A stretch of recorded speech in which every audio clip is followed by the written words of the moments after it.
everyone, welcome back to another episode of the Fitness Education Series produced by the Australian Fitness Academy. It's like progressive overload for your brain. I'm your host, Tom Rock, and today we've got Bec. Woohoo, I'm here. Yes, and we got Steph. Hello. Excellent. I brought the two girls on board for a fun episode. This one comes from a question from one of our face-to-face students, Tram. So thanks for putting through some questions. Tram will definitely get to some of your other ones over the next sort of few weeks as well, because they're very, very great, really good topics for us to cover.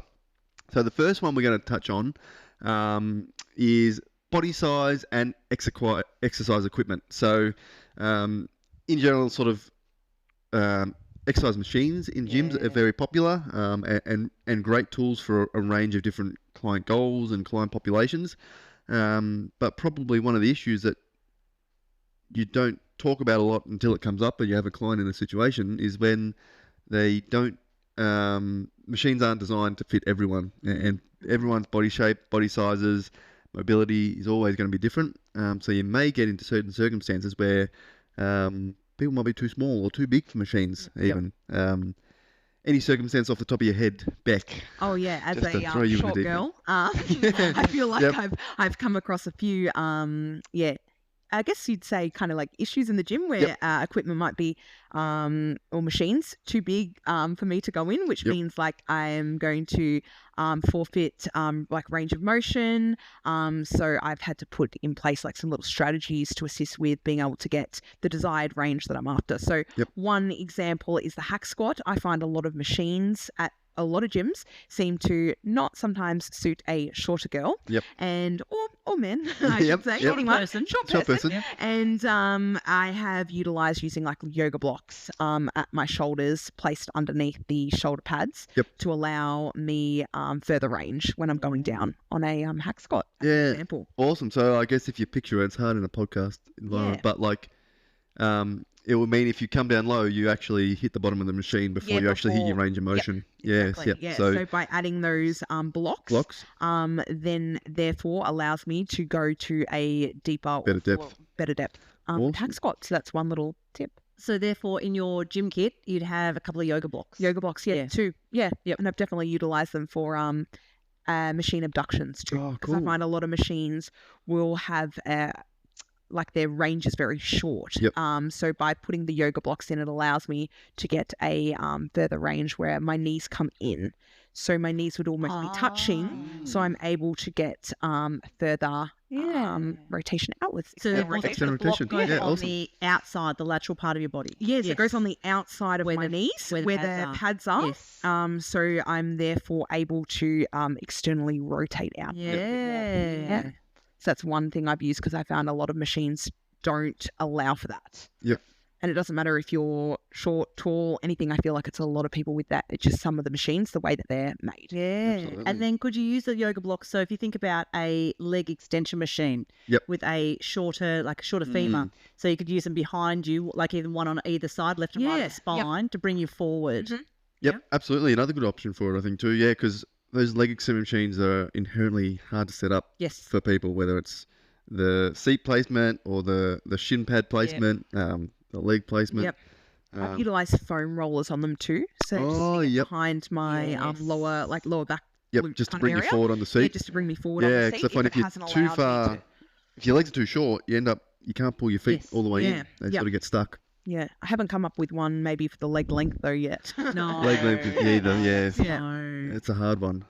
And then the other thing with your yoga blocks, you can put them under your feet. So I can't remember, Tram was actually saying one of the machines, whether it might be at a bench. Chest press, potentially. I haven't used yoga blocks, but weight plates are also a good option too because they're generally always in the gym. So if you forget your yoga blocks, sometimes maybe more stable too. Potentially than a Ricky yoga box, but stacking up some weight plates, whether it's a couple of 20 kilo weight plates, to allow you to put your feet on the ground to improve stability and make sure you're not sort of floating. Is a good option as well. Back extension's another one that I found on in some gyms. It doesn't allow for the pad for the hips to either low enough. For someone that's a little bit shorter. So I've placed weight plates or like the aerobic steps. Just depending on the machine, if it allows space for that to fit in, and if it's going to be safe. I don't want to be sliding all over the place. I think that's the main thing, especially with the yoga blocks, is that safety too. You don't want to do something that's going to make it less stable and potential of causing injury. But yeah, if it's a safe option and the yoga or blocks work, I think that's a very useful tool for the smaller individuals. Yep. Yeah. And lightweight to carry in your gym. Yeah, you can just sort of chuck them in. Yep. Yeah, very cool, very cool. I think it's also good to realise as a personal trainer that sometimes machines won't suit a person. Especially like some of the chest press machines and shoulder press machines where you're sort of locked in. Small people might put them in a bit of a weird place. But tall people might just not even sort of be too cramped. So you don't get that natural range of motion potentially. So shoulder injuries or just joint discomfort, I guess, can be sort of common. So that's where free weights are sort of a good option. Yeah. And then we're thinking about with like chest press machines, if we have bigger body people, so trying to get them into a machine and or a pec deck machine with a larger bust. We need to be aware of that. Don't prescribe that for clients. Yeah, like anything chest supported. Yeah, chest supported for a big bust. Uncomfortable. Absolutely. And something you might not consider until you're faced with a situation. And it's, unless your first time it happens with a client that's comfortable and outgoing, you probably, it's not a good thing to sort of continuously be like, and it's just an awareness thing. And I think once you're aware of it once, it's like, okay, from now on it's sort of you consider it with your programming, and that's where individualization comes in a little bit too, an exercise preference. But very good point. So when you're designing your programs for your clients, not just thinking about what their goals are, but what's their mobility, what's their body shape and size, what are their injuries, like shoulder press machine may not be good. Is a chest supported seated row appropriate for this body shape and size? Very cool. I think it'll help clients enjoy their sessions a little bit more, and don't be afraid to have a client on a machine for their first session or the program show, and be like, hey, this one's might not be suitable for your style, because that's why they're there. They're there to get advice, and if they just sit on a chest press machine and it doesn't really, they've got a terrible range of motion with their shoulders, or it just doesn't fit, it's going to do them more harm than good in the long run, I think. Empower them to speak up and let you know.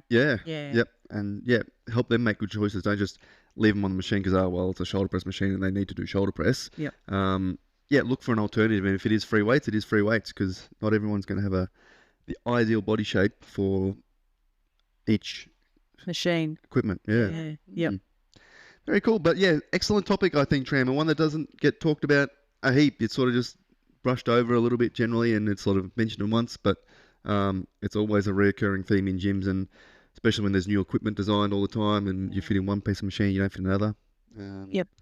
Finding lots out there. Excellent. Any other thoughts? Happy with that? No, good little topic. Awesome. Very good topic. Thanks for your insight, Bec. Thanks for having us. Thanks for having us, guys. And we'll definitely touch base again soon with some of Tram's other quality questions. Anyway, guys, if you've got any other questions, thoughts on this topic, send me an email. Send it to tom@afa.com.au, and happy to cover anything you guys would like to hear us chat about. Other than that, have a great weekend, and I'll talk to you all soon.